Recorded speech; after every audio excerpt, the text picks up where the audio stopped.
This is Markin Out. Pro Wrestling Talk by Pro Wrestling fans. We marking out, y'all. Follow on Twitter. Pro Wrestling Talk by Pro Wrestling fans. We marking out, y'all. Marking Out. Pro Wrestling Talk by Pro Wrestling fans. We marking out, y'all. Brennan likes fisting. Pro Wrestling Talk by Pro Wrestling fans. We marking out, y'all. We're marking out. Pro Wrestling Talk by Pro Wrestling fans. Welcome to Markin Out, Pro Wrestling Talk by Pro Wrestling fans. This is 719. Check out markinout.com. Visit us at prowrestlingtees.com/markinout to buy a t-shirt. Also, go give us a follow on Twitter at markinout, on Instagram at markinout11, and on Facebook. Give us a like. TikTok, markinout11. Don't forget... TikTok is Markin Out. Markin Out is on TikTok. Make sure that you subscribe and download over on iHeartRadio, Apple Podcasts, Spotify, and Amazon Podcasts, and wherever else you may be listening to podcasts. Give us a 5-star rating to go with that 5-star Frog Splash. You can follow me on all social media platforms. That's right, it is Dave the Rave, and you can check me out at David PT DPD. Follow Chris at Chris Swingdog and CM Sweeney 85. That is Twitter and then Instagram. And also check out Brandon at BTTG161. Brandon, how are you? I am doing awesome as always. How about yourself? Hey, I'm doing fantastic. How was your week? It was incredible. I got to hear the updates of your trip from Disney. And yeah, it was good. It was a good week. How about, go ahead. Well, go ahead. Let's talk a little bit about this Disney trip. Flew down to Florida last Wednesday for my niece's birthday, and we stayed at Port Orleans Riverside, which I wasn't a fan of when we stayed there once before, and my stance has not changed. Oh, why not? It's too big of a property. It's way too big of a property. French Quarter is the way to go. There wasn't any availability at French Quarter. So that was unfortunate, and also they don't have the Coke Freestyle machine. They just have the normal soda machine. But it's just, there's too much walking. When you're already going and doing walking at the parks, the last thing I want to do is get back to my resort and walk. Yeah, the last one. Yeah, that's definitely, you don't want to walk or anything like that. I mean, I need it, but don't want to. But Thursday, I went to Animal Kingdom. I went on the safari twice. And the second time I went on the safari, it was the last safari of the night. I actually saw the lions up and walking around, which is completely rare to me. And then they were roaring. Never heard that. I thought that was fantastic. And then I found out that Animal Kingdom is getting rid of those 2 lions. I think they're getting 3 new lions in. I'm not 100% sure. What do you mean getting rid of them? I don't know where they're going. They're retiring or something. I don't know where... Where do lions go when they retire? I have absolutely no idea. What is that supposed to mean? I don't know where they're going to be going. But those 2 I think both the lions were used in as models for the Lion King movie that came out recently. Mm-hmm. For, I think, Simba and Mufasa and probably Nala. I'm not 100% sure. That's cool. Don't know where they're going to, though. And it's weird that they don't mention that on the tour. I feel like that's something on the safari, I should say. I feel like that's something like you pass the lion. That's like one of the biggest things. Hey, you guys ever see the Lion King? Well, boom. That's them. They use their images. Friday, just went to Epcot. Saturday, finally rode Tiana's Bayou Adventure, and it's just as fun as Splash Mountain. A lot of people complained when it first opened. It was broken down a lot. The animatronics weren't working inside. I think it could have been much better, but it was still good. So what was the electronics that were broken? For me, I don't think any of the animatronics were broken when I was on it. But they have, in the past, they've had animatronics break down in there. So, but I got soaking wet. That I was not expecting. We did Liberty Tree Tavern for dinner. We pushed up our reservation. We went there. I kind of feel like it was a mistake because I went in soaking wet, so I was freezing during dinner. And then I went back to the room after that and went back after I recharged my phone, and Magic Kingdom was open till midnight. It was open until midnight, so which that to me is rare these days. I haven't checked the recent schedules, but that I was like, how could I pass that up? I'm here, might as well stay. So I watched the fireworks, not something I ever do, but my brother was there, so I was watching it there. Then he left. I went on Haunted Mansion. I went on Pirates of the Caribbean. And I think I ended up leaving Magic Kingdom at 11:45-ish. Why didn't anybody stay? I don't know. But on Sunday, I went back to Epcot with my brother. We ate at Chefs de France, which I'm almost certain we ate there when we were kids. I think the food...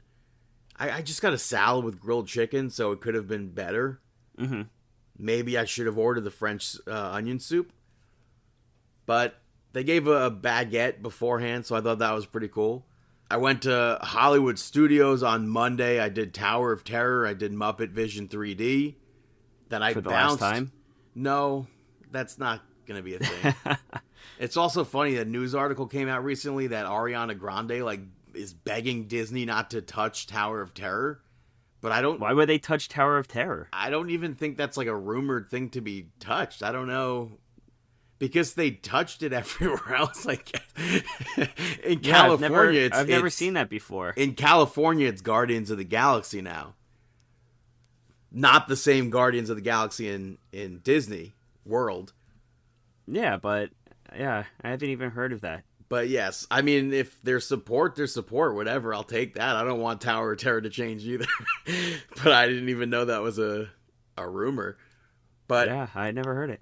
I left Hollywood Studios to go to the Grand Floridian to see the Gingerbread House display. I wanted to go buy... Last year, I think I got a Snickerdoodle cookie with M&Ms in it from the actual working gingerbread house display. Mm-hmm. It's like an actual mini shop. This year, I got 2 chocolate chip cookies with mini M&Ms. They didn't have that Snickerdoodle anymore, but I enjoyed the cookie. It's a good cookie. And I regretted not buying 2 last year, so I made sure to get 2 this time. And then, for the first time since March 2022, I think it was, I went to Disney Springs. And I went to CityWorks for dinner. I thought that was pretty good. If they had a restaurant in New York, I think I would probably go there often. What's CityWorks? They have a lot of different beers. So it's maybe an elevated sports bar, but they do have, it's barbecue also. Mm-hmm. So it's a combination sports bar barbecue sort of situation going on there. Yeah. So yeah, I enjoyed that. And then on Tuesday, I went back to Magic Kingdom to grab the 2 holiday popcorns that they're selling. And then I left and went for my flight, which was super delayed. The TVs weren't working properly, so all of that was annoying. But I knew I had the popcorn to at least come home and eat. That works. So, yeah, and I didn't think I was gonna like one of the new holiday popcorn that they have. It has ginger snaps in it. That sounds pretty good. I didn't think I would like. Are ginger snaps not the same thing as gingerbread? Different, I think. I thought for sure it was going to be that. Mm-hmm. So I'm happy that it wasn't, because I don't think I like gingerbread, but the ginger snaps I thought were quite good. There's something huge going on near me. You hear that? I'm sure you do. Probably not. No, I can't hear anything. Well, the microphone will definitely be picking that up. But I enjoyed that popcorn. The other one is I think it debuted last year. It has peppermint. It's the peppermint M&Ms. This is like an insane. There must be a huge fire or something, an accident. Oh, now I hear it. Yeah, it's gonna be huge. I don't know, but the one from last year that they sell again, it's the red and green peppermint flavored popcorn, which I thought was interesting. It was like peppermint flavored popcorn, and then it has the M&M pieces. It has crushed peppermint candy in it, mini marshmallows, which I don't ever get mini marshmallows. I feel like that's a waste to eat. And then it has dark and white chocolate drizzle on it, but I got it with milk chocolate drizzle. Okay, So good choice. That was pretty good. And then the new one this year is caramel popcorn with M&Ms, the ginger snap cookies, like I said. Also mini marshmallows, which I don't need mini marshmallows. Got it without the mini marshmallows. And then a milk chocolate drizzle. And both popcorns I thought were very good. Yeah, I would go the same route. I would go with the milk chocolate. I don't think you need the marshmallows on it. Yeah. So far, I mean, the springtime popcorn that we got, that was really good with vanilla wafers and everything. The Halloween one was super disappointing, and I think because it was like crumbs instead of actual cookie pieces like it was supposed to be. Mm-hmm. So what they have coming out next, I don't know, but I'm looking forward to it. I enjoy these popcorns. It sounds like I'm missing out and not knowing about them. There was on Saturday when I was in Magic Kingdom, there was like a 30-minute wait, and I was like, I'm not going to wait on this line. Yeah, that was insane. No, I wouldn't do that. No, I went that Tuesday morning, and no line, no wait. So, yeah, no, definitely would not wait on any line for food there. Well, I mean, maybe. I don't know. When I went, I didn't really explore the food options much. Yeah, maybe I wouldn't wait 30 minutes for food there. Yeah, that's a long time. Not standing on a line, no. But, yeah, so that was my week. You, nothing else, right? No. Well, last week, SmackDown, just to run through it real quick, you saw Bayley pick up the victory over Candice LeRae. Randy Orton was out there pissed off at Kevin Owens. Kevin Owens ended up pulling out a pile driver, which the internet was super split on because AEW uses these moves like left and right. And it's like, well, we see that all the time. This is nothing special. Meanwhile, on WWE television, it's very special. It's very meaningful because it doesn't happen. And then you have the other side where it's like Randy Orton, his head didn't touch the mat, blah, blah, blah. The pressure's still on his shoulders, though. So, and his neck. You had DIY pick up the victory over Pretty Deadly, which Tommaso Ciampa was pissed off that Motor City Machine Guns took their spot. And he did the whole match by himself. He was like super pissed off, super fired up, and just didn't even tag Johnny Gargano at all. That was crazy. He was just totally heated. I mean, and I'm all for if there ends up being a heel Ciampa again, I'm all for it. Yeah, we'll see what happens with that. We'll put a pin in that. Bianca Belair and Jade Cargill picked up the victory over Nia Jax and Tiffany Stratton. Motor City Machine Guns beat A-Town Down Under. Nick Aldis announced the Women's United States Championship. I think that's a fantastic addition. I've been waiting for something like that for years at this point. When you have a stacked division, you have to have a secondary title like that. Mm-hmm. And then earlier in the night, Sami Zayn spoke with the Bloodline, tried to convince Roman Reigns that it could be the four of them standing together. But all he needed from Roman Reigns was for Roman to apologize to Jey Uso. And he did, but he said he was sorry he let Jey waste his time with Sami Zayn because Sami Zayn is not family. And he called Solo out. Sami left. Jacob Fatu appeared on the screen and said Solo will come out when he wants to. Fast forward to the end of SmackDown. Roman Reigns came out and he challenged Solo Sikoa to where the winner is the only tribal chief.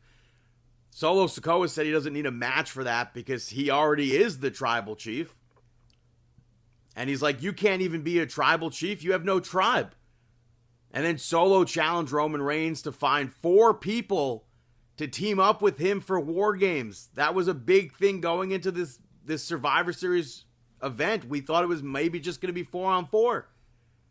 News sites were saying it's only 4-on-4, and Solo said find 4 people, which Roman Reigns questioned. He's like, there's only 4 of them. And then Solo's like, our 5th member is Sami Zayn.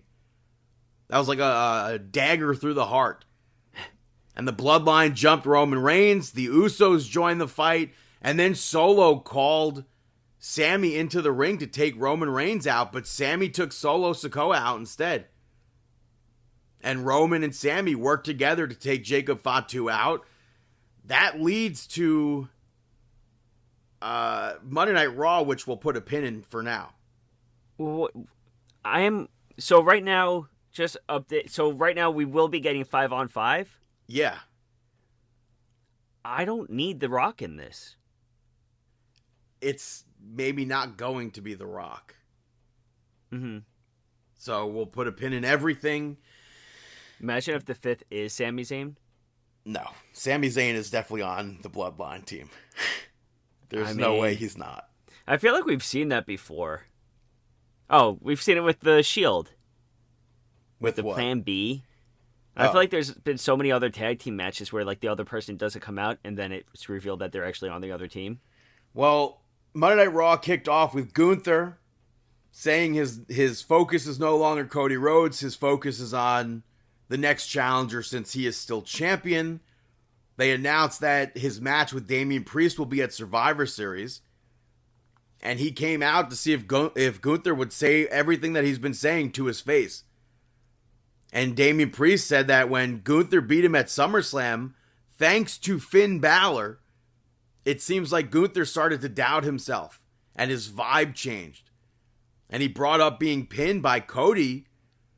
And he knows that the killer inside Gunther is dead. And he knows that because if he had said that to that Gunther, he'd already be swinging on him. And then Ludwig Kaiser came out and said Gunther already beat him. He's going to beat him a second time. And Gunther covered Ludwig's mic and like angrily spoke to Kaiser. And then Kaiser got dropped by Damian Priest. Gunther didn't do anything about it. He walked off. That was kind of surprising. Yeah, that was a lot. And then later on, Damian Priest beat Ludwig Kaiser in a match. I think we all knew that's how it would go, but... And I do think this match could have been shorter, but it had good back and forth. Gunther came out afterwards to stare Damian Priest down. Kind of looked shaken up. Maybe Priest was right. Maybe the killer is gone. I mean, I was definitely surprised that Gunther backed down from him and everything like that, and I liked it because Gunther was built... I feel like Damian Priest was being built through this as well, and I don't think that... I think it's okay that Gunther shows that it's okay, like that maybe he has a few... Weaknesses.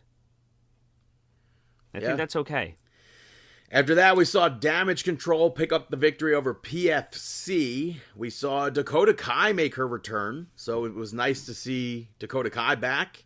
And I like that they played up why she was out, being the reason was PFC. Yeah. And PFC caused some distractions to get the referee's attention, to gain the upper hand. Didn't really last. It eventually broke down into the move gimmick, and Shayna Baszler locked Dakota Kai in the Kirifuda clutch. Io tagged in, almost immediately also gets locked in the Kirifuda clutch.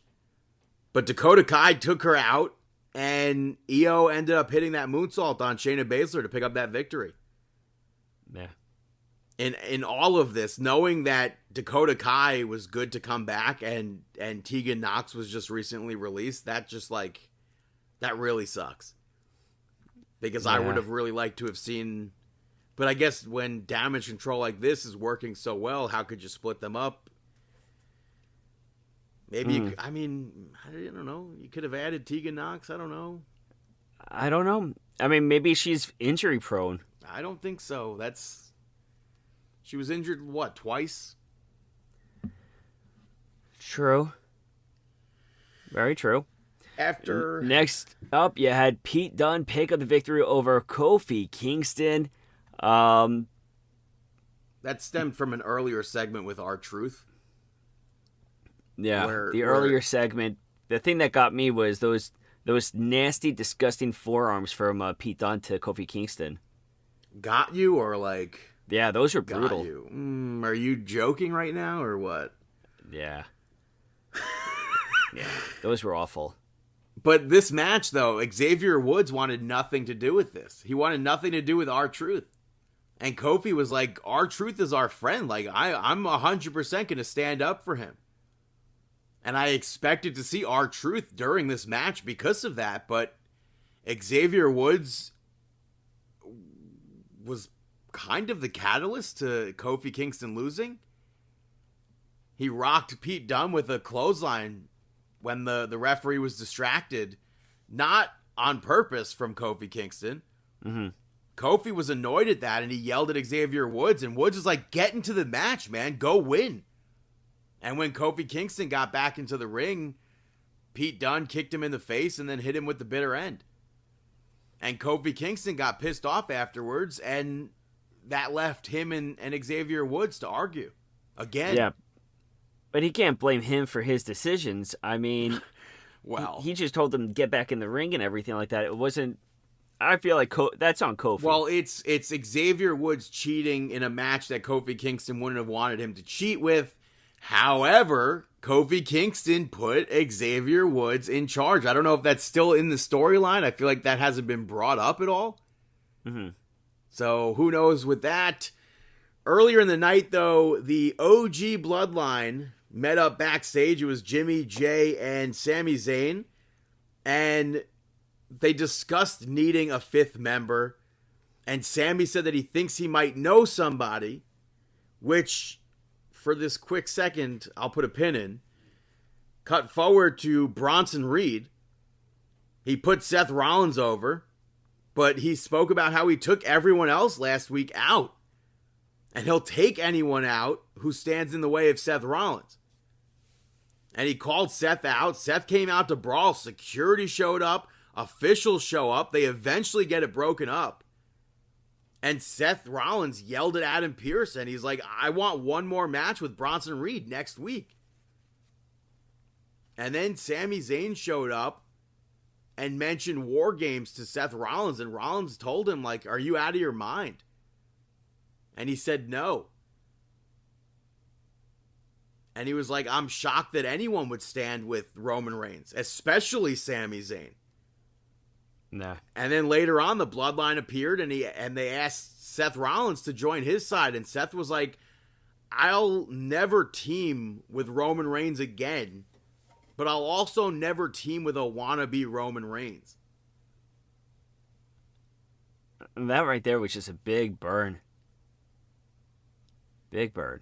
So it's like I 100% understand where Seth Rollins would be coming from, where it's like, I'll never team with Roman. He was literally crying after WrestleMania. He put his body through so much. Yeah, I feel like we may not even have the. I don't even know if we got closure from any of that. And it's funny because like the Mark and me would be like, holy crap, they're teaming up. I can't wait to see the Shield again. I wouldn't be able to.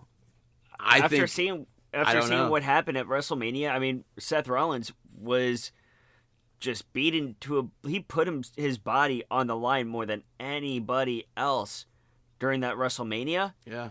And I wouldn't want to. I feel like I need the closure of Rollins versus Reigns before having Rollins team up with Roman Reigns.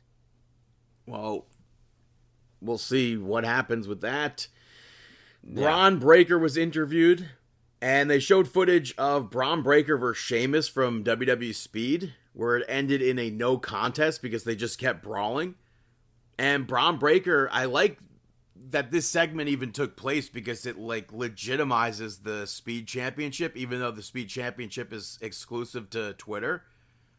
And he said that the reason why he wanted that Speed Championship is because he's the fastest growing superstar in WWE history. And Sheamus got in his way of that. Sheamus showed up, and it turned into a title match for next week for the Intercontinental Championship, which I'm sure Braun Breaker will retain. Yeah. Next up, you had the Final Testament. And the Final Testament and a bloodied Miz. Well, I guess he wasn't bleeding at the beginning part, though, right? The backstage part, was he? That was only during the segment.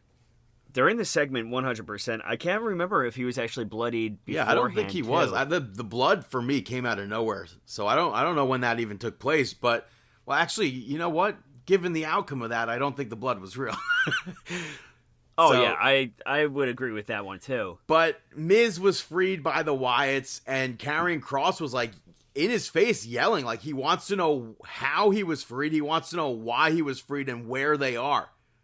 And Miz told him he's apologized to the Wyatts, and Karrion Kross just needs to move on. And Karrion Kross said that what happened to Paul Ellering was Miz's fault. And then he had the Authors of Pain drag the Miz to the ring. Karrion Kross yelled at the Miz asking where they were. The power cuts out. The Wyatt Six show up. They go face to face with them. And then from behind, the Miz took Eric Rowan out with a steel chair. And it led to a huge brawl with the Final Testament coming out on top. I definitely did not expect that. And then Miz and Karrion Kross with that megalomaniacs handshake that they got going on. Very, very surprising. All of that I was not expecting that at all. Yeah, I didn't see the Miz. I didn't see something like that coming from the Miz, even though we should have expected it. Yeah. But, and especially with the Miz being captured by them. But I don't I wanted to see more with the Miz being in captivity. But I mean, and this is the first time that the Wyatts were all taken out. Yeah. I mean, we've seen them, we've had wrestlers fear them, but this is the first time where another group of wrestlers were standing over the Wyatt family. However, Uncle Howdy, by the time the Final Testament and the Miz were out of the ring, Uncle Howdy was up kind of laughing it off. I feel like this almost has to be a traditional, dare I say, Survivor Series match. I could see that. Why not? I feel like you definitely need traditional matches in there for Survivor Series 2. This would be a solid fit for that. After that, you had Jade Cargill and Bianca Belair pick up the victory over the Judgment Day to retain the tag team championships.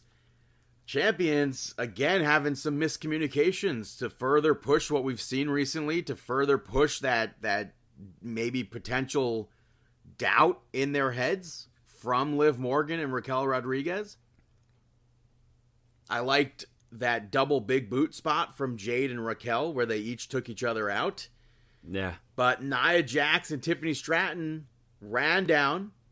Nia Jax hit Jade with the Samoan drop on the apron when Tiffany Stratton had the referee distracted. And then Tiffany Stratton got involved again. Naomi ran out to take her out. I believe Jade Cargill and Bianca Belair told her, like, oh, show up to Monday Night Raw with us. And then Liv Morgan took Naomi out, and she ends up eating a sidekick from Jade Cargill. Bianca Belair hit that KOD to pick up the victory. But Nia Jax continued the attack after the match on the champions. Io got involved. She's the number one contender to the women's championship for Liv Morgan's championship. Bianca Belair and Jade Cargill, as well as Io and Naomi, took Nia Jax out. I like that Nia Jax was standing. I like that she was initiating the attacks and everything like that, though. Like, I like Nia Jax still being somebody to be feared. Well, but here they were 4-on-1. Exactly, but they needed 4 people to go after her. Which obviously this sets up a War Games match. Mm-hmm. I think it's interesting that Bianca Belair, she has a huge problem with Bayley. But everything, I guess, with Io seems to be wiped clean. Which to me doesn't really make sense. Maybe it's because Bayley was the leader, but Io was there doing the stuff to her as well. Mm-hmm. But I can only assume because of that we're not going to be seeing Bayley on that War Games team. Even though Bayley and Candice LeRae would have been perfect additions with what's going on SmackDown with them. Mm-hmm. Who the 5th members will be, who knows? So that's Monday Night Raw. Moving over to NXT, which opened up with Julia and Stephanie Vicor picking up the victory over Metaphor. Stephanie and Julia, again, solid tag team. I did not expect me to like them tagging so much, especially coming in as... I think that might be the last tag match. Who knows? I mean, but them coming in as incredible individuals and well-established in the ring, not as tag team wrestlers. Well, still, I mean, they were definitely established tag team wrestlers. I mean, I don't really know them as... It's not like you're talking about the coming from a legit tag team, like Legion of Boom style. Yeah, 100% for Vicor, 100%. What, she had a tag team partner? Yeah. Huh. Go figure. AEW used that in their storylines. Well, go figure. But this match was good. I like when they tried to take Lash Legend out, and like we saw the other week, Lash Legend held on to both of them, shook them in the ropes. Metaphor did that assisted dive to the outside with Jakara climbing on Lash's shoulders. But in the end, also, I'm surprised I didn't see, like, mutterings on the internet about this. They used the BTE trigger to win the match. The Young Bucks gimmick. Huh. Which, it makes sense. I mean, she uses that V-trigger knee anyway, so I enjoyed that. We saw Sol Ruka pick up the victory over Cora Jade to qualify for the Iron Survivor Challenge match. I was surprised to see Cora Jade lose this, but also in the same sense, like, is the Iron Survivor match, is that for the championship? It has to be, right? Maybe it's not. Or maybe it's number one contender. They would get a title shot. I don't think they announced anything in regards to it being for the championship. It can't be. It has to be for the number one contendership. Mm-hmm. But I was surprised to see Cora Jade lose. It makes sense if it's going to be going against Roxanne Perez in that sense. Mm-hmm. And I'm happy to see Sol Ruka win that. Yeah, I think that since she's been back, I feel like she's been kind of drifting from one thing to the next. So I'm happy that Sol Ruka got a victory over Cora Jade, especially with Cora Jade being as established as she is. And I feel like Sol Ruka still needs to become established. The match was kind of quick. Yeah. Where Cora Jade missed a knee to the corner and Sol hit the Soul Snatcher, picked up that win. Yeah. Next up, you had Wes Lee pick up the victory over Cedric Alexander to qualify for the Iron Survivor match. I think this is predictable. Unfortunately, it was quite the expected outcome. Yeah. I did like Cedric. He countered the cardiac kick with a drop kick. And later on, when Wes Lee hit the cardiac kick, Cedric kicked out. That was unexpected. But the turnbuckle pad came loose. Wesley used that to his advantage right before winning with I think it was the Meteora. Off air, Cedric Alexander cut a very fired up promo and basically said that, like, enough is enough. It's time for a change. Almost. Maybe we're going to see like a very, very, very serious version of Cedric Alexander here. Potentially turning heel. I don't know where I see Cedric Alexander going, though. With a promo that he cut from after NXT, I was like, he went from doing absolutely nothing for maybe years in WWE, and with that one promo, I'm like, he could be NXT champion. Huh. All right. I would love to see that. After that, Trick Williams came out, and he brought up how Ridge Holland pinned him last week, so he called him out, and instead it was Andre Chase who showed up. And Chase was like, I don't have beef with you. I still have beef with Ridge Holland. And Trick went to offer Chase a title match for all that he's done for NXT. But Ridge Holland interrupted that. He was annoyed with that. And he's like, why would he get a title match? I just beat him a few weeks ago. And Chase was like, I want one more match with Ridge Holland. And if you win, Chase U is yours. And Ridge was like, I don't care about that. I want a title. And Trick said that they could face each other and the winner gets to face him. And then Ridge was like, you know what? I'll take you up on your offer from earlier where if I beat you, Chase U is done.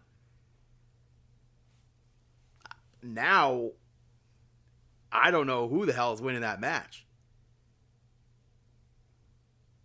I can't fathom Chase U being done. I don't know. I feel like they've been around for such a long time. I mean, it could be like no more association with Duke, no more association with Thea or Riley. It's like I can't because once Chase U is gone, where the hell is Thea? Where do you put the rest of Chase U? That's true. I literally can't pick who's winning that match. I would really like to see Chase U stay and see Andre Chase get that title match. It's possible. After it's hard that, to predict. Yeah, very. After that, you had Nikita Lyons pick up the victory over Adriana Rizzo. I liked the full Nelson that Nikita Lyons was doing into the ropes. She was like slamming Rizzo into the ropes repeatedly, which she followed that up with a full Nelson slam. But we saw in the end, Nikita Lyons powered through a Thez press from the middle rope and hit the Vader bomb to pick up the victory. But last laugh was Adriana Rizzo getting her payback. She hit Nikita Lyons with a crowbar. Where that leads to, I don't know. I don't know. I am happy that Rizzo did get the upper hand, though. Yeah.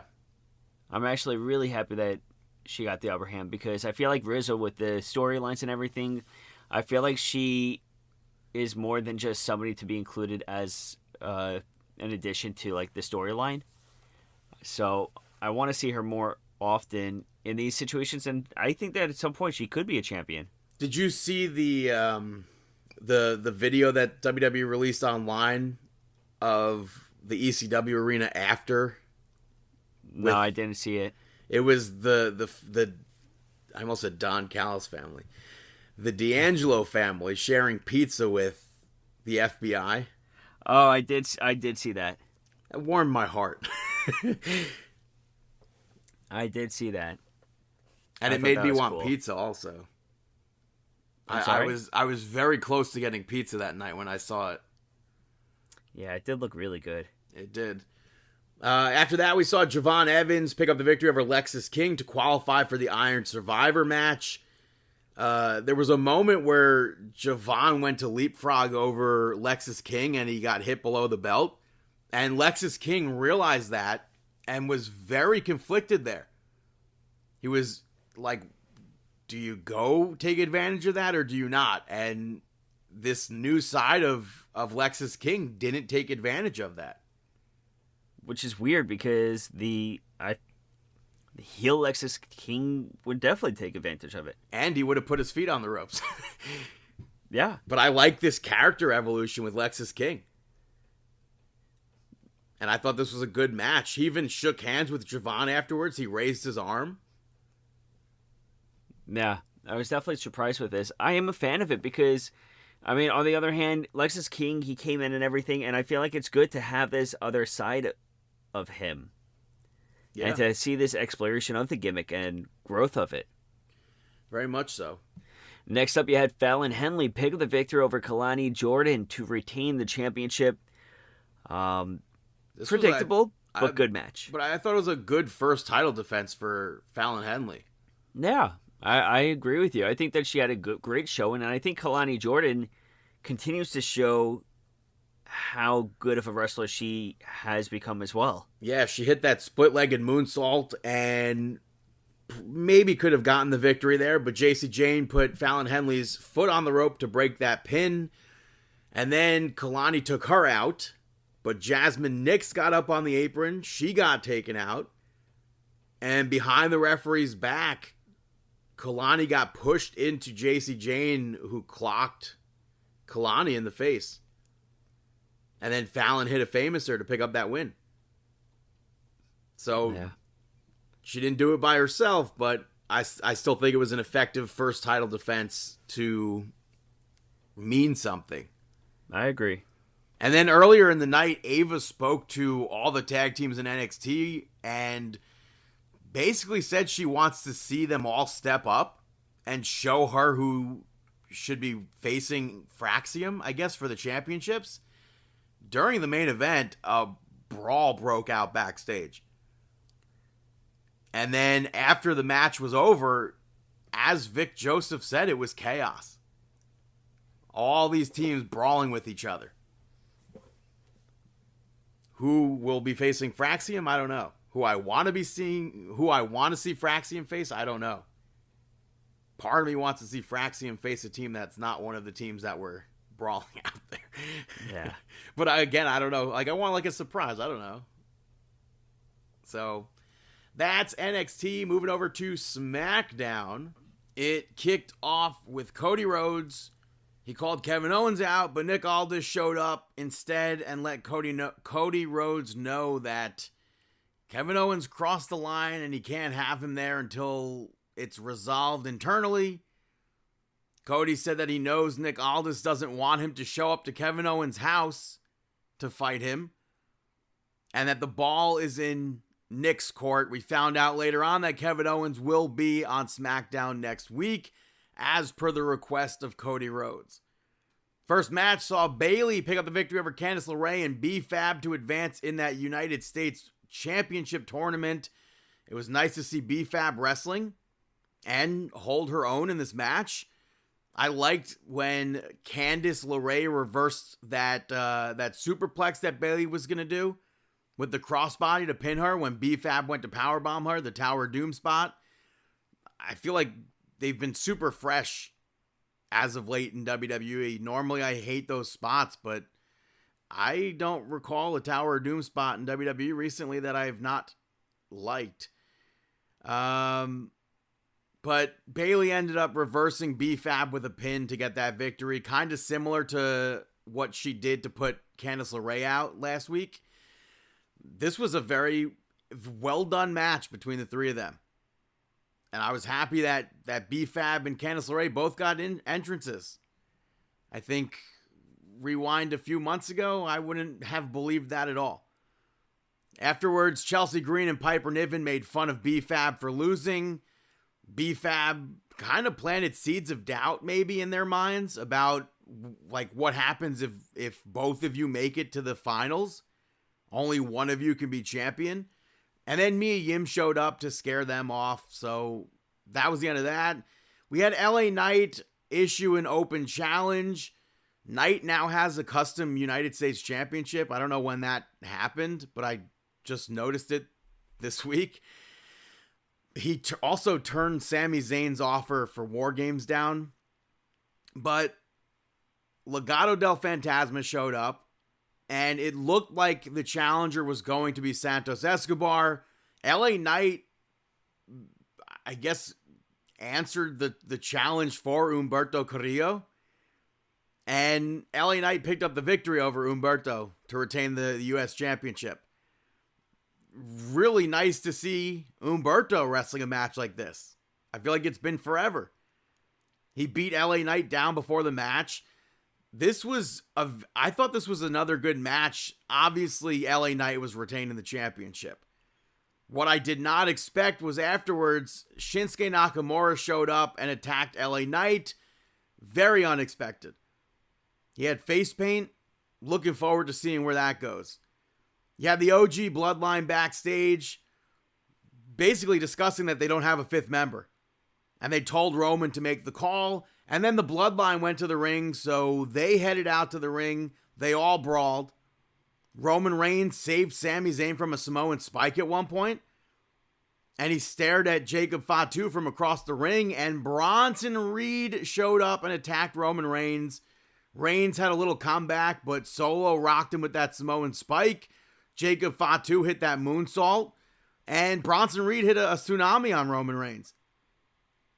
I think, how does that not lead to Seth Rollins? Despite what we said before, it seems like now it has to be Seth Rollins on that team for Survivor Series. After that, Street Profits picked up the victory over Motor City Machine Guns via disqualification. So the Motor City Machine Guns retained the tag team championships. This was a more serious side of the Street Profits. And I thought this was a good tag team match for what we were getting in it. Ciampa showed up and attacked the Street Profits. Johnny Gargano ran out to back him off. And then he pushed Johnny Gargano down. That's unexpected. Obviously not too unexpected given what Ciampa's been doing recently. Motor City Machine Guns helped the Street Profits up, and Dawkins didn't care. He clocked Alex Shelley. In the main event, you had Nia Jax pick up the victory over Naomi to retain the championship. They had some good back and forth. I liked that pop-up headbutt from Nia Jax. Backstage, though, you had the Judgment Day take out the tag team champions, Bianca Belair and Jade Cargill.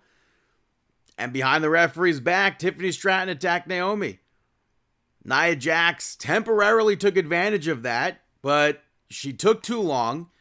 Naomi drop-kicked Nia Jax. She goes up to the second rope. Nia Jax goes to body slam her off the middle rope, and Naomi reversed it. I don't even know what move that was. I thought that was fantastic. And I thought that was I legitimately thought she was about to become champion right there. Bayley ran down. She took Tiffany Stratton out. Naomi hit the split-legged moonsault, and I thought that was about to be a championship win. Candice LeRae showed up and attacked Bayley. That distracted Naomi, and Nia Jax was able to hit a Samoan drop from the middle rope. And then she hit the Annihilator to pick up the victory. That was an exciting finish. And then SmackDown ends. Roman Reigns sitting in the locker room, makes a phone call, and he says, "Call Wiseman." Fans go nuts. The phone, though, the call could not be completed. Not busy signal, just the phone number doesn't exist anymore. Dial tone. End of SmackDown. I was shocked. My mouth, when that recording came on, man, my jaw dropped. I was shocked. So I don't know what's going to happen with that. We'll find out. Going to take a quick little break right now, though, and I'll be right back here on Markin Out. This is Aaron Schick. You listen to the Markin Out. Welcome back, ladies and gentlemen, to Markin Out episode 719. Moving back to AEW Rampage from last week, it kicked off with Hikaru Shida picking up the victory over Viva Van. I was surprised to see Hikaru Shida back, but I don't think this is the kind of match that she should be having. Unless Viva Van is a signed talent and you're going to start pushing Viva Van, then that would be a great match for Viva Van to have. Other than that, I don't see what this did for Hikaru Shida. After that, Undisputed Kingdom picked up the victory over Dark Order and the Infantry. This is another one of those matches that, kind of makes Roderick Strong look dumb because he could have easily been in this to get one up on Adam Cole. I do think the reason why they have this match, though, is for Brian Cage and Lance Archer to beat down the Kingdom afterwards. Obviously, you're not going to want Roderick Strong in that position. MJF paid Don Callis to take people out. On Collision, Roderick Strong beat Black Taurus. I like that this was one of Roderick Strong's matches, though. Given their brief history with Black Taurus, this was a good match. I just think it's too bad that Black Taurus can't win matches like this with opponents like Roderick Strong. Afterwards, you had Lance Archer attack Roddy. I think it would have been nice to see Black Taurus help Roderick Strong, but that wasn't the case. You had Top Flight pick up the victory over Beef and JD Drake. This was, I thought, a pretty solid tag team match. Top Flight should be definitely facing bigger opponents. And I think if you're going to do a match like this, then Beef and JD Drake should be picking up victories before having a match like this. If you're going to have Top Flight beat them and have a match the way that they did, Top Flight to me needs meaningful wins. Their opponents never win. So I don't think it does anything for Top Flight. Outside of that, like I said before, this was a good tag team match. Main event saw Lio Rush pick up the victory over Commander. Honestly, I think the only reason why this took place was because of how good the other match was between the two of them. And like their last match, this was also good. They had some good reversals. Maybe they're going to do a best out of 7 series. I don't know. On AEW Collision, you had House of Black pick up the victory over the Iron Savages. Malachi Black took to Twitter last week to say that he's not leaving AEW. And whatever happened after Adam Cole's match wasn't a goodbye. But, it really did seem like it was a goodbye. I didn't get House of Black having this match. It was a quick match. It ended with the Cerberus. FTR came out afterwards and spoke about their upcoming match, and they wished House of Black luck. You have the Outrunners pick up the victory over Top Flight to advance in that match. Private Party watched this, as they've been doing. The Outrunners winning, I think, is both surprising and not surprising at the same time. Top Flight really hasn't been where they should be. They also argued in the match over a suicide dive from Dante Martin, where he could have hit Layla Gray, but maybe that led to them losing. You had Chris Statlander pick up the victory over Ashley Vox, beyond quick. But is this the kind of match that Chris Statlander, 5 years into her AEW career, is this the kind of match that she needs? Just like Hikaru Shida on Rampage, I don't understand it. You had Mercedes attack Chris Statlander after the match. I don't see how this match does anything for Chris Statlander to go up against Mercedes Moné. Does it show that she's strong and dominant? Yes, but against people who are not signed to AEW. It's against people who are not Mercedes Moné. And then you fast forward to Dynamite. You have a backstage interview with Mercedes where Mercedes is a complete witch to Camille. And she's making Camille, like, go sit in the corner, basically. And then Chris Statlander attacks Mercedes. Mercedes, if I'm using my memory correctly, uses Camille basically as a shield. Camille gets attacked. Camille has lost everything coming to AEW. The way that she was presented from night one to right now, she's lost everything. Awful. Back to Collision, you had Jack Perry pick up the victory over Action Andretti to retain. The last singles match that Action Andretti won on television was January 2023 against Daniel Garcia. And before that, it was just Chris Jericho in December 2022.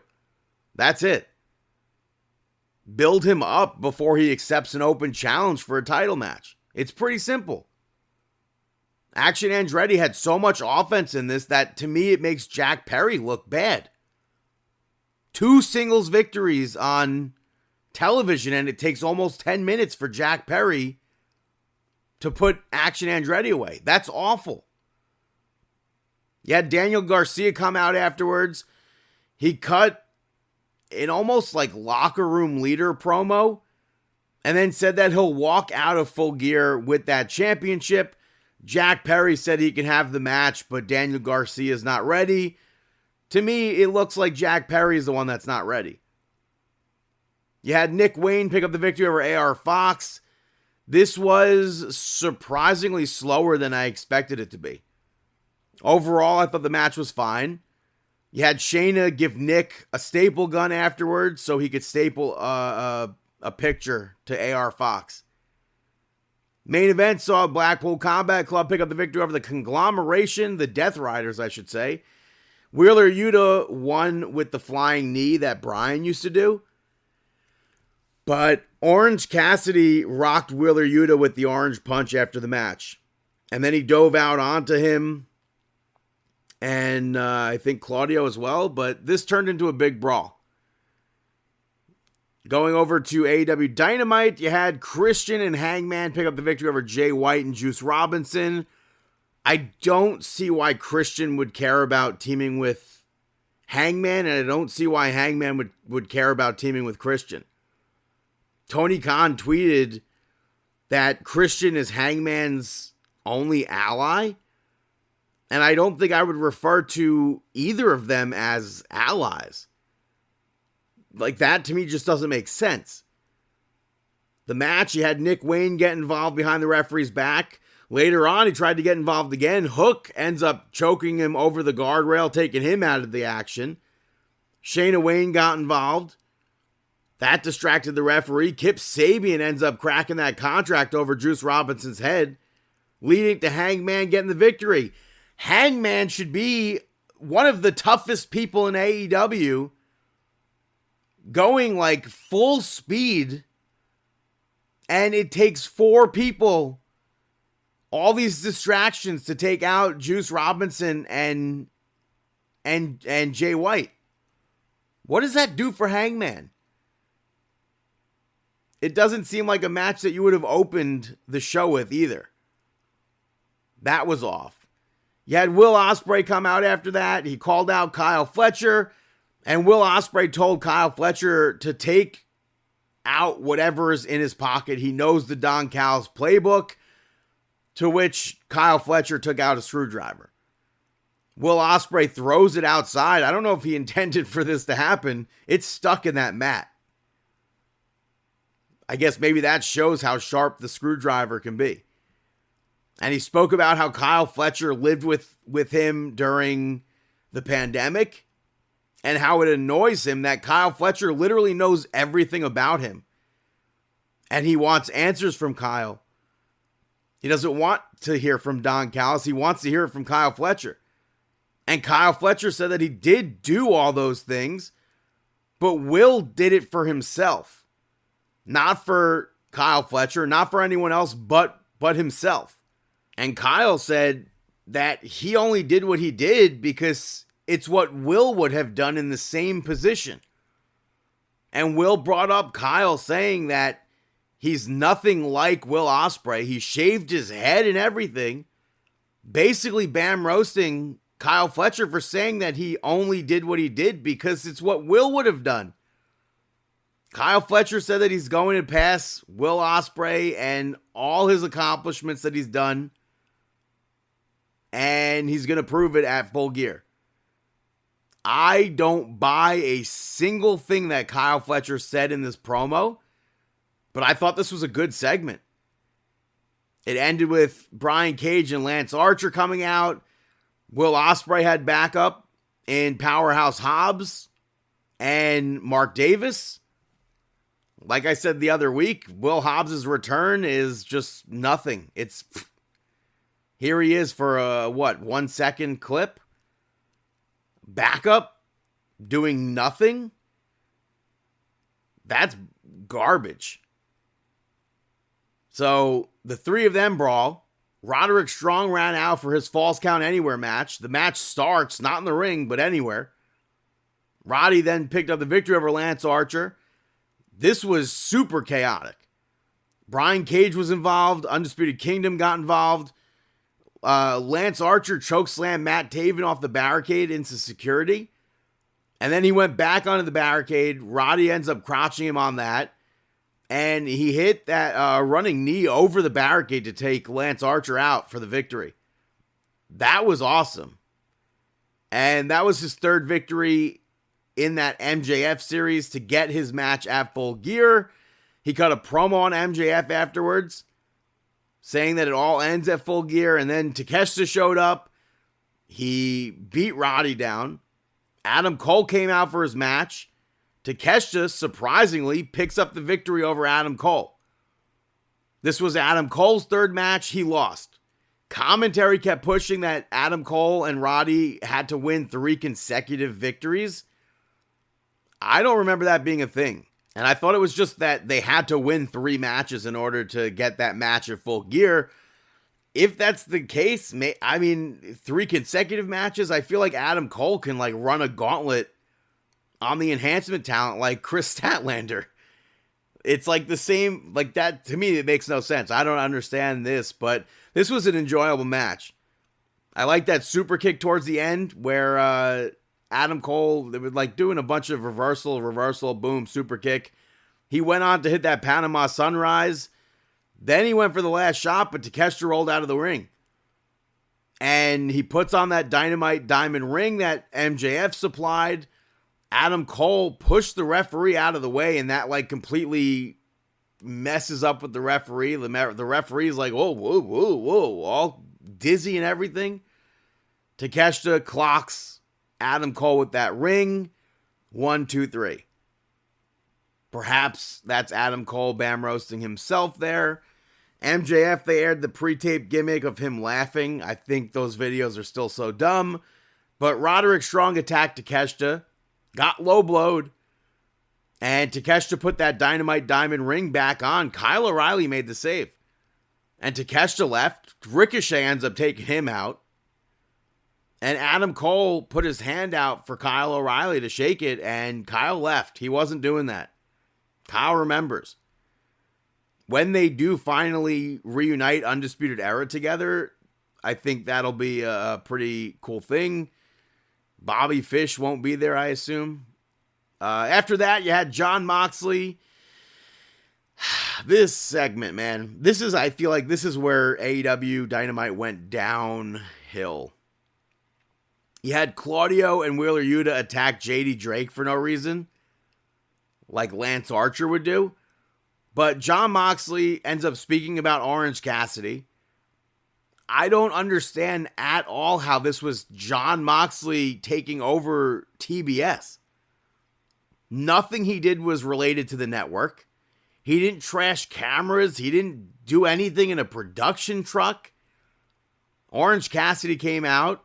Mark Briscoe and Rocky Romero came out. And Orange Cassidy said that he agrees with Jon Moxley. He believes that Jon Moxley can do everything that he says he's going to. And he challenged Wheeler Yuta to a match next week. I don't know how Wheeler Yuta is a pawn to get to the king. Like, Orange Cassidy already has the match with Jon Moxley if Jon Moxley is the king. And then the Death Riders went to leave. Darby Allin in a pink Sting mask dove out onto them from the crowd. And then the conglomeration brawl with them to the back. I don't understand them advertising Jon Moxley, the takeover, the way that they advertised Moxley, and then they gave us that. That was a very, very bad segment. It just doesn't make sense. It wasn't a takeover. You had Britt Baker pick up the victory over Penelope Ford. Penelope Ford left the ring a few times and then dragged Britt Baker out to brawl. I don't think Penelope Ford was built up enough to have this match against someone like Britt Baker. And some of this seemed like they were just going through motions. I liked the very end, basically. The only thing that I liked from this match was that. Where Penelope Ford went for that Muda lock and Britt Baker reversed it with lockjaw.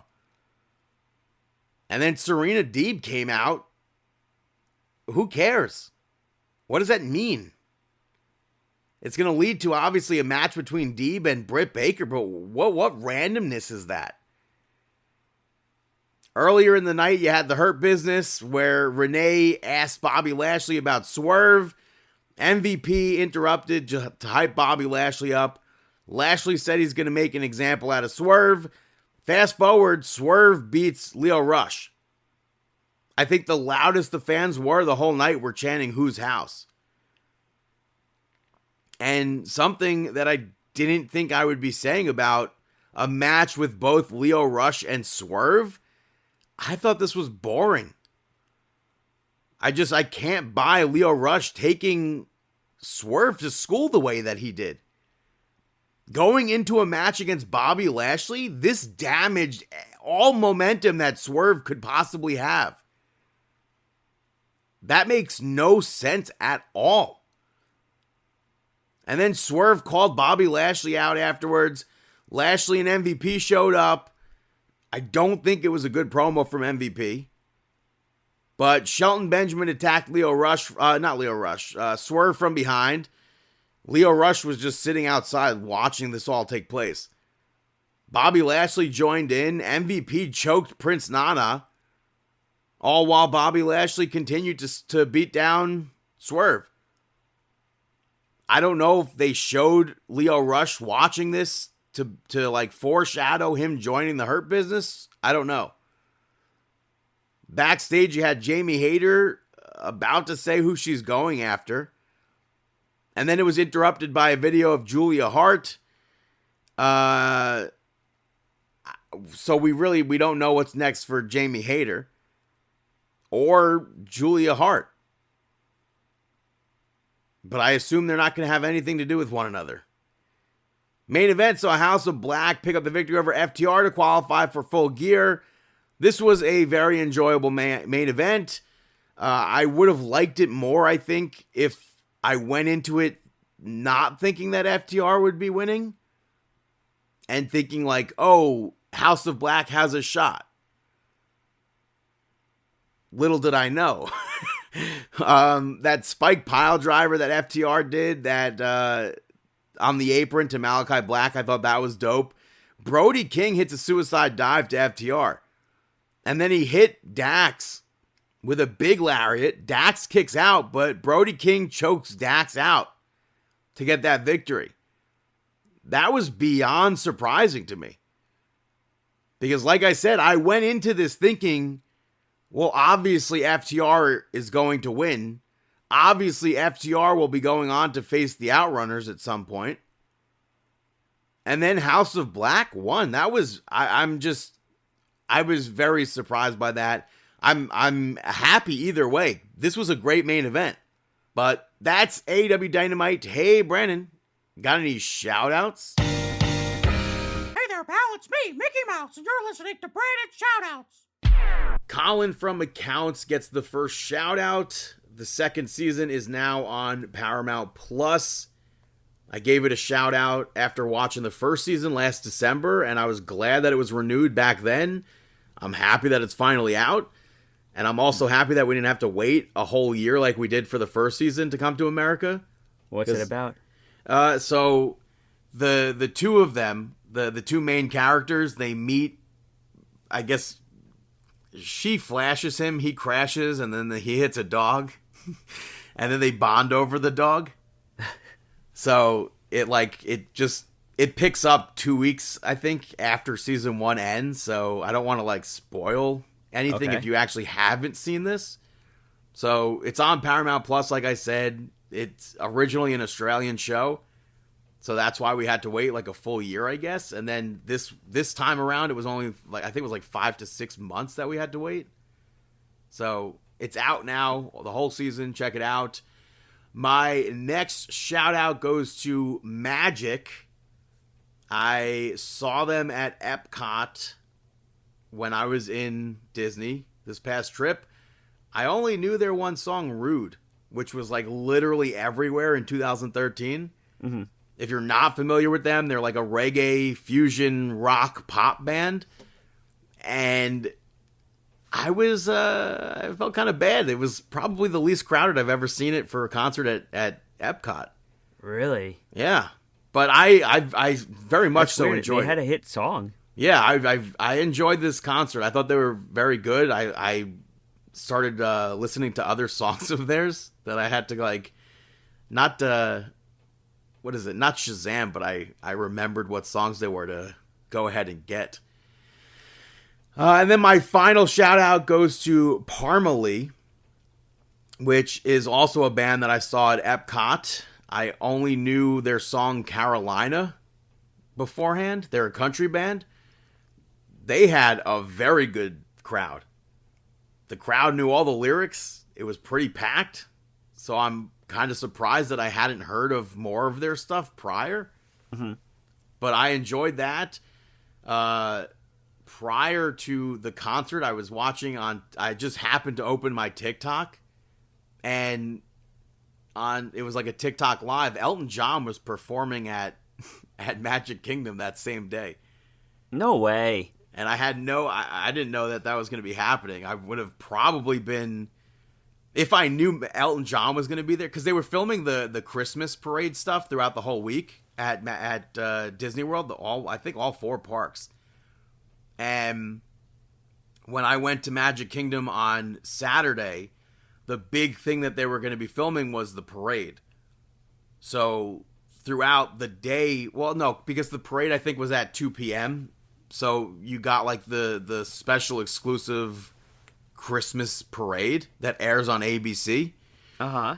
And when we first got into the park, there was a section on Main Street, one of the corners on Main Street that was completely blocked off for filming, that I couldn't really see what was going on, but I'm almost certain it was Disney on Broadway filming. Because I could swear to God I saw a Lion King costume from Broadway. Okay.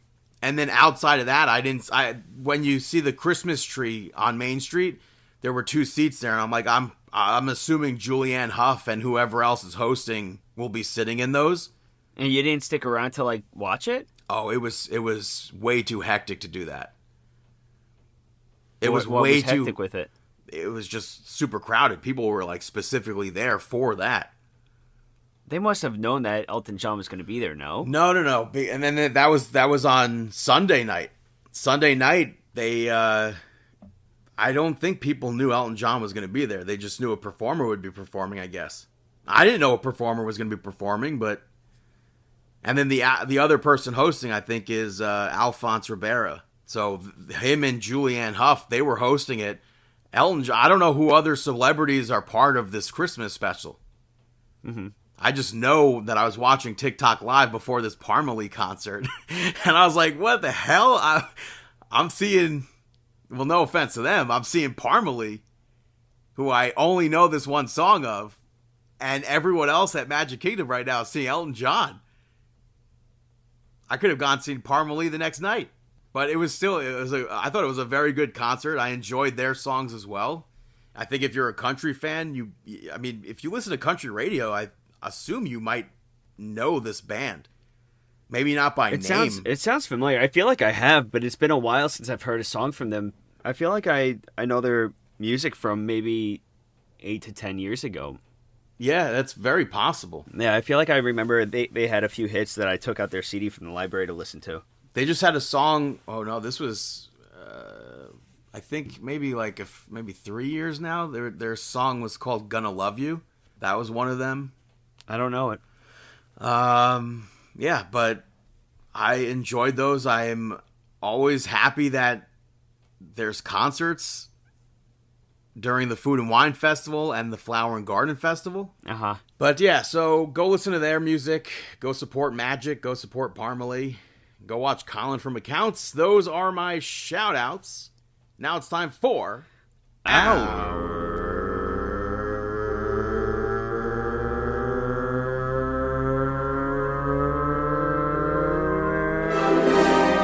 Mark Out Moment of the Week. That is right, our Mark Out Moment of the Week. Got anything? For me, I think I am marking out for John Cena being in the Royal Rumble. Yeah, but we already knew that. Yeah, but I think I'm, like, with the announcement and this stuff week? like that. Well, there was an announcement? Yeah, I think they officially announced it before. I think that it's going to be cool that he participates in his final Royal Rumble. What's really going to suck about that last run of John Cena's is I already know that I'm most likely not going to be ever seeing John Cena wrestle again. I don't foresee myself going to a wrestling event in 2025 at all. But John Cena was such an influential part of my teen years of being a pro wrestling fan. So why wouldn't you go to a wrestling event? I just don't foresee myself going to a wrestling event in 2025. Huh. Hopefully, but who knows? Yeah. I will say that I marked out over the WWE Vault again. Oh, what was it? The debut of Yokozuna as the Great Kokina. And they showed that off with Alpha as his manager. They also posted a dark match with Bret Hart and Hakushi in a cage match from 1995. That's crazy. They also posted a full episode of Shotgun Saturday Night from Penn Station, which it's still such a surreal show to go watch because we've been in that section of Penn Station countless times. Mm-hmm. The tombstone spot from Undertaker is still probably the craziest tombstone ever. I have to watch that again. I totally forgot so much from it. Triple H's hair could have literally been caught in that escalator. True. So that's I think one of the craziest, I think maybe the craziest tombstone. Also on WWE Vault, you had Nunzio introduce his Cruiserweight Championship match, his win, from a live event in Italy that took place in November 2005, where he beat Juventud Guerrera for it. But it was crazy to see that match. That match took place 2 days after Eddie Guerrero passed away. Wow. And I didn't realize that they were going to be taping Monday Night Raw the night that he passed, the day that he passed away. It was a Sunday. I didn't remember that. And they taped that Monday Night Raw, and then they went over and did this overseas tour. And it's crazy that it's been 19 years that Eddie Guerrero's been gone. It really is. And there's always those moments where you see a wrestler or you see a match and you're like, damn, I wonder, this match of this person versus Eddie Guerrero would have been so great to see right now. Yeah. Even Dirty Dom versus Eddie Guerrero, or even them pairing up together. There are so many things that would be so cool to see, and it just sucks that he's no longer with us, unfortunately. And so young. Yeah. But other things outside of the WWE Vault that I pop for, WWE 2K24, I hate this game so freaking much, but they released the final DLC this week. I did pop for this. It's I still feel like we were robbed of a DLC pack because of that goddamn Pat McAfee pack. But it's Diamond Dallas Page, who should have already been in the game. It's Lex Luger, who should have already been in the game. It's Mr. Perfect, who should have already been in the game. Iron Sheik, who should have already been in the game. Lex Luger, I believe his theme song is incorrect. It's the wrong era for what they're depicting. That's funny. So that's kind of annoying. But the final person in the DLC pack is the Great Muta. So that, it's like one of the most wanted characters in a video game for years was the Great Muta. So I'm happy that we finally have that. Has he never been in it? No, there's no reason for him to have ever been part of that, really. Wow. I mean, in addition to that, War Games. Well, forget about that. Muta has 2 attires, so it was nice of them to at least give us a red and black version and a black and white version of Muta. Uh-huh. It's kind of also Mr. Perfect.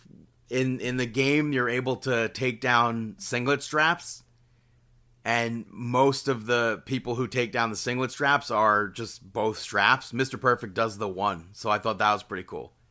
That's perfect.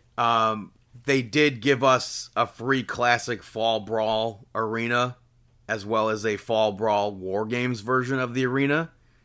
So that was nice of them, I guess.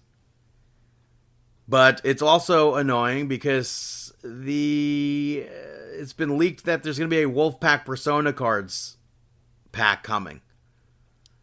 So for people who paid money for this DLC, now could just get the Persona cards by, I guess, grinding the game, or I guess also paying for it. But it's cool and it sucks at the same time. It'll probably be another Scott Steiner Big Papa Pump that I won't be getting. It's cool that I guess now technically Kurt Hennig is also in the game. Mm-hmm. How did Mr. Perfect end up in a WCW pack? How did Iron Sheik, who wrestled maybe 5 matches in WCW, end up in a WCW pack? True. Those are hard sells for me. Lex Luger, I get. Muta, I get. Lex Luger, and it sucks too because the gear that he's wearing and everything, it's like the exact gear that he would have been wearing when Liz was managing him. Mm-hmm. So, but I hope all these characters stay in 2K25. I really hope Great Muta stays. Yeah, that would be nice. In the trailer, he was spitting blue mist. That was the in-game blue mist was for Asuka. There's no option to change mists, so I hope they change that for 2K25. But they did give him green mist, thank God. They also added for his taunt the red mist, so I'm happy with that at least. Nah. And then outside of the WWE 2K24 video game, my flight going home, I feel like I have to mention this. Roderick Strong was on my flight. And I spotted him just as we were about to get on the plane, so I couldn't really say anything. I couldn't say anything. I shouldn't say we couldn't really say anything. Did you have an opportunity to approach him? So I boarded, and then he was literally standing right next to me while I was sitting down. But I feel like I just felt weird in that sense. I could have been like, "Hey, Roddy, what's up?" or something, but I felt weird doing that. Uh-huh. I would have felt more comfortable if we were not on the plane. For So some you reason. didn't see him before boarding? Before boarding, I was sitting in my seat at the gate, and he was sitting across the way on the floor. And I looked over, and I'm like squinting, like trying to see. I'm like, that looks like Roderick Strong. And I'm like, there's no way that's Roderick Strong. That's probably just some dude who kind of looks like Roddy. Who's just randomly sitting on the floor? Yeah, well, no, because waiting for a flight or whatever. People sit over there. And then I realized his hat said Strong on it, and I was like, well, that's too big of a coincidence. And I'm trying to see what shirt he's wearing, because it looked like a wrestling t-shirt, but I couldn't 100% tell. And just as I was about to go approach, they opened up the flight. And they boarded the wheelchairs, and I was one of the first people on the flight. So you couldn't wait? No, because I'm boarding. I'm the first people that board. Yeah, you don't have to be. Then it gets too hectic. All right, so you're on the plane. You decide to yell out Roddy, right? Yeah, I was like, Roddy! And I pointed to his neck, and I gave Yeah, a did you ask thumbs him up. how his neck was? Yeah. Well, it's like one of those, what are they, two passing ships in the night or whatever? Is that a thing? Yeah. Maybe I'll meet him So, again. all and right, tell so him then that you story. get off the plane. You didn't even wait for him to deboard? Why would I? He was all the way in the back. I was up front, not waiting for anybody. Well, that's even weirder. Yeah, you should have waited, Mr. dude. Strong, can I get a picture with you? Kid, where were you? Yeah. I waited for you. I was in row 2. I mean, you stall. You tie your shoe for 5 minutes at least. It's not possible. And I figured if he was going to... I didn't think he would have luggage. But I figured if he was going to have luggage, I would catch him at the carousel and be like, what's up? But he was a worker and just brought a carry-on. Well, Roddy, if you're listening to this, hit us up. Brandon does want to meet you at some point, and I'm sorry you didn't go approach Brandon. I think the first time I probably saw Roderick Strong wrestle live was against Tyler Black in 2010 at the Manhattan Center with you. Wow. Probably the first time. So, That's pretty cool. you got any other mark out moments?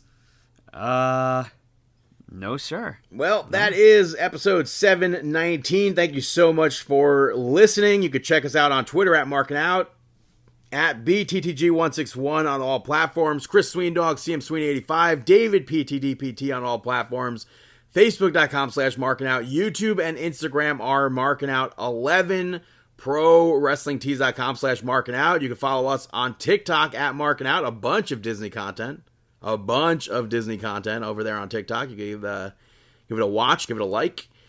Check out the show. You could rate, review, and subscribe. Apple Podcasts, Amazon Podcasts, Spotify Podcasts, iHeartRadio. You can listen to it on YouTube as well, markinout.com. And we wish you